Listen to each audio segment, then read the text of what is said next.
வந்தே மாதரம் என்போம், எங்கள் மாநில தாயை வணங்கிடு என்போம். வந்தே மாதரம் என்போம்.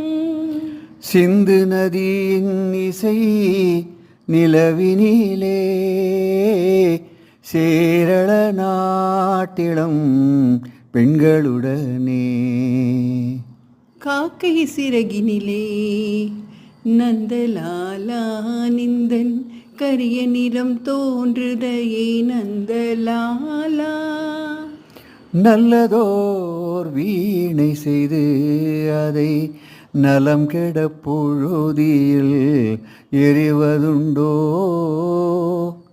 தீர்த்த கரையினிலே தெற்கு மூலையில் செண்பக தோட்டத்திலே சின்னஞ்சிறு கிளியே கண்ணம்மா செல்வ